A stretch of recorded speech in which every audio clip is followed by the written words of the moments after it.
It started? Yep. Hi, y'all. So today we're going to look at the rational root theorem. And this is problem number 1 on the worksheet that you guys have. And the rational root theorem says that if you take the factors of the coefficient of 1 and 12,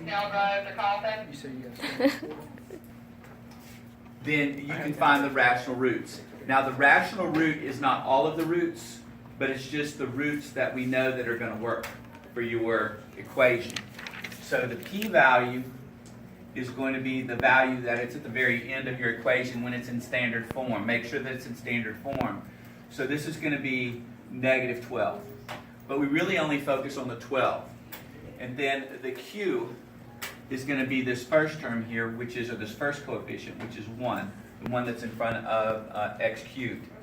Now, if I take and write it in the form of p over q, then that means I can get plus or minus versions, and I can just go ahead and write each of those factors.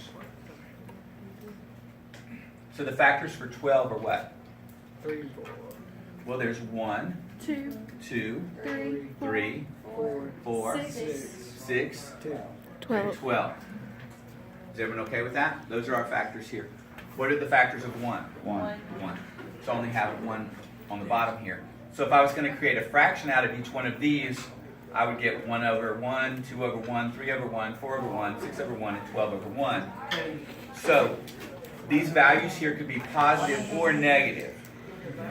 So what's going to happen is that one of these factors is going to be my rational root. How many roots am I going to have?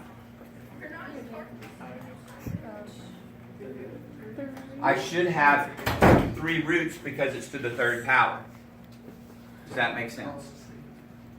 So now what I do is, since I know that one of these, at least one of these, it could be as many as 3, but at least one of these is going to be my rational root. And what I do is I go through and I use synthetic division to find this out. So I can take and I'm going to put 1 here. And this, then I'm going to take my coefficients 1, 2, negative 11, and negative 12. On the what? Oh, never mind. Are we okay? This is kind of a flashback to what we did last week. So this, I'm going to bring down the 1. This is going to be, 1 times 1 is 1. This is going to be 3. Are y'all following what I'm doing here? 1 times 3 is 3. 1 times, all right, so I bring this down, and that's going to be 9. Negative 8. Negative 8. And then 1 times negative 8 is going to be negative 8. So that's negative 20.